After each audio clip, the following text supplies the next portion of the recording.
My name's Dead Wolf, and I'm still sick. And today we're going to be reacting to an Extinct Zoo video called Africa Once Had Bears. This was another commenter's suggestion, so if you have any video or channels you guys want me to react to, leave them down in the comments below. And let's watch this video.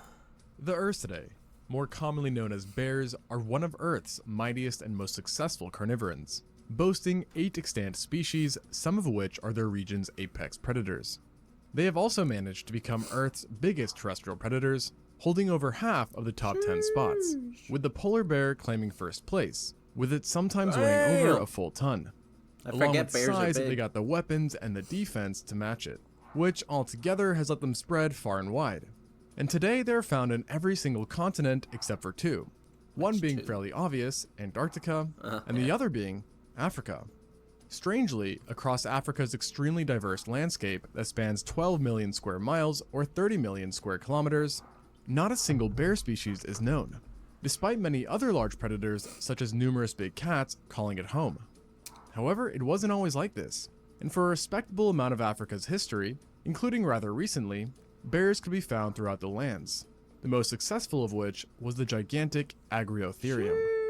Hearing this may first make you think of another giant and more well-known bear with a very similar name, the Arctotherium. Never heard of that bear. Actually did share some features not normally seen in other bears, including gargantuan size and, more importantly, shortened snouts. However, despite Agriotherium possessing this characteristic, it wasn't a giant short-faced bear like the former, rather a member of the Ursid tribe, Agriotherinae, and more specifically a part of the subfamily Ailuropodinae, which today has only one living member, the giant panda, which means that the giant African bear's closest living relative was this guy. In contrast to their relation, pandas and Agriotherium were still very different, with one major difference unrelated to biology being their range, as pandas are restricted to a small part of China, while the Agriotherium had a worldwide distribution that, along with Africa, also included North America, Europe, India, and parts of East and Southeast Asia. It was also generally much bigger than pandas, though that being said, not every Agriotherium was a true giant, considering that there were 7 species. Damn. However, the largest one definitely was a giant. How big? The largest of all the species by far was Agriotherium africanum, who, as its name nicely puts it, was the one that called Africa home. This species was an absolute giant even by bear standards, and outsized nearly every kind of bear known to science, with adults measuring up to 2 meters or 7 feet in length, while tipping the scales at 750 kilos or 1,650 pounds, which puts it on par with the largest male polar bears. Suffice to say, it was a big boy. And in fact, as far as paleontologists are aware, it was the biggest terrestrial predator around in Africa during its existence, meaning that Africa wasn't always the land of giant cats. Such size would have surely removed adults off of the menu for any predator in its environment, while at the same time making it a potent threat. A threat that's doubled by a monstrous bite, that was the strongest of any known bear, alive or extinct. This power came from its skull shape, which was very wide and short, allowing it to focus immense pressure on a small part of its back teeth with each bite, generating over 4,500 newtons in force, which is nearly twice that of a polar bear or grizzly bear, and enough to crush a human femur, the strongest bone in our body. There is a catch though, because this impressive bite force actually convinced certain paleontologists that it was really just a friendly giant who preferred greens over meat, since in living bears, those with the weakest bite forces relative to size are typically more carnivorous, while those with overpowered bites are more herbivorous, like the panda, who uses its 2,600 Newton bite to crush up bamboo shoots. The overall skull shape of the Agriotherium was also used as further evidence, as it was found in some ways to resemble a gelada baboon skull, a primate that's known to be vegetarian. Thankfully, the discovery of teeth and subsequent isotopic analysis has cleared up doubts around the Agriotherium's diet, showing that it was in fact omnivorous and consumed both large amounts of plant matter and meat. The shape of its teeth, namely the canines, further supported a protein-packed diet, as they were both large and sharp, which coupled with its power would have easily let them pierce deep into flesh. But even with this new evidence, people were for some reason really against the idea of a giant predatory African bear, and so it was proposed that while the Agriotherium did partially consume meat, it was no hunter, and instead it was a specialized scavenger who had weakly built limbs that made it too slow to catch anything. Therefore, it relied on its giant size to intimidate and scare off predators from kills, which would have included powerful foes such as Enhydriodon, Homotherium, and Dinofelis, among others. Once it had secured a kill, it would then use its powerful crushing bite to break up bones and access the bone marrow within. Such a strategy would have no doubt been useful, yet currently most paleontologists actually disagree with this proposal, and instead believe that Agriotherium was both a scavenger and a true predator when it needed to be, using the coverage of trees and tall grass to ambush prey.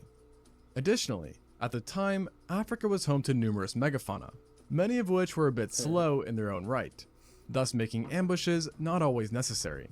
And with Agriotherium's big body and powerful bite, it didn't Sorry for that weird edit, guys. My sister just walked through my room real quick. Didn't have much problem taking down large game like juvenile elephantids, stegodons, hippos, rhinos, and calicotheres. Sheesh, the fuck are those? Even smaller prey likely ended up in the jaws of Agriotherium. Seeing that living animals that are known to be scavengers and relatively slow, like the sloth bear, have still been documented hunting smaller creatures. Because of this, there's been speculation that even our own bloodline may have met their fate at the paws of this bear, namely Australopithecus, who lived in the same area during the same time. There are also other primates around too, who may have been preyed upon once in a while, including Theropithecus, Gorgopithecus, Cercopithecoids, and those that are still kicking. Clearly, this bear saw some things no other bear has, especially when considering the fact that it's the only Ursid member to have colonized sub-Saharan Africa, with its remains being found as far north as Ethiopia and all the way down to South Africa. During its existence, the Agriotherium could be found in a mix of dense forests, savannas, and grasslands where it lived alongside an abundance of life, which in addition to the mentioned potential prey included bovids, snakes, horses, giraffes, ungulates, felids, hyenas, suidae, birds, crocodilians, and insects. Of course, this only touches the surface when it comes to the different animals that it lived alongside, seeing that Africa had such a high degree of biodiversity back then, and still does. Sadly though, Agriotherium is no longer counted among such biodiversity, as it disappeared from Africa roughly 3.6 million years ago, marking the end of an 8 million year reign on the continent, and the end of bears in sub-Saharan Africa for good. You're probably thinking that its disappearance had something to do with the oppressive heat that much of Africa experiences. And yet, interestingly enough, at the time of its existence, Africa was actually warmer, but began experiencing a drop in temperature right around its extinction, which also coincided with a global decrease known as the Northern Hemisphere Glaciation event, thus leading paleontologists to believe that it was actually this cooling which led to its extinction. Following its demise, Africa became bearless and remained so for nearly 3 million years. However, against all odds, bears would get another shot of conquering Africa, this time in the form of the Atlas bear. This wasn't really a brand new genus or species, but instead a subspecies of the still living brown bear that somehow ended up in northern Africa, where it established itself in Morocco, Algeria, Tunisia, and Libya. Most of the population stuck to the inner parts of the Atlas Mountains, where the climate was a bit cooler and drier, never expanding southwards like Agriotherium, with the Sahara Desert blocking any potential migration attempt. However, in its relatively small home, the Atlas bear still achieved considerable success, thanks to it being one of the largest animals in the mountains, with adults weighing 1,000 pounds or 450 kilograms.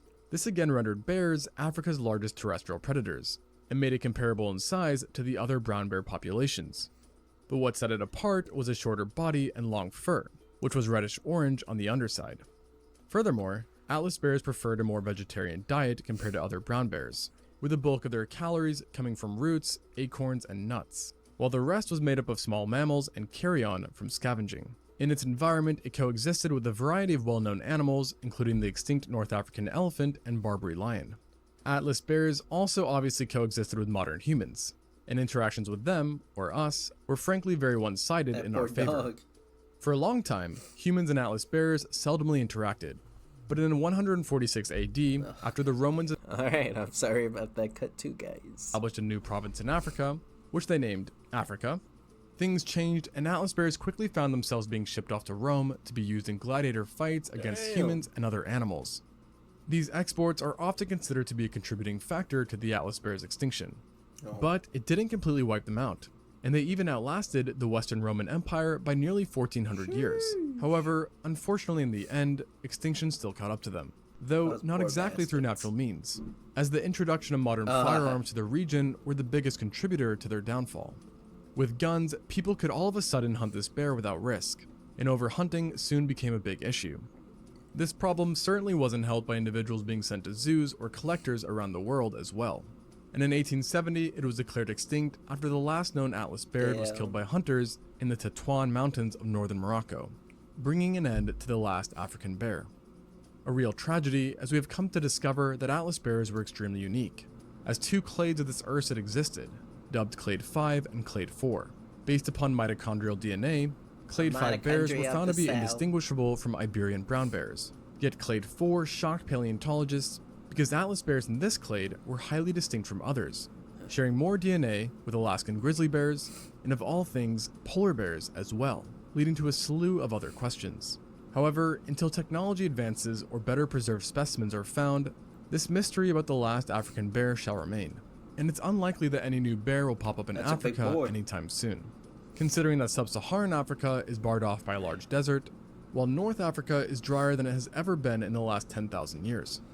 On top of that, you've got large bodies of water on either side of the continent, meaning that for the foreseeable future, Africa will remain the land of large cats. But bears are not the only animals that had terrifying ancestors that ruled the lands, or in this next case, the waters. As dolphins were once absolutely terrifying, being not only giant and apex predators, but also possessing one of the weirdest mouths in the animal kingdom. Yeah, that looks so go check that out if what that sounds interesting.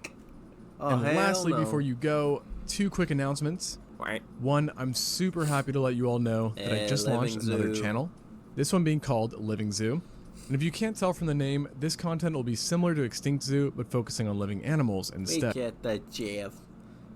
Okay, well, if you enjoy the video, make sure to hit the like button.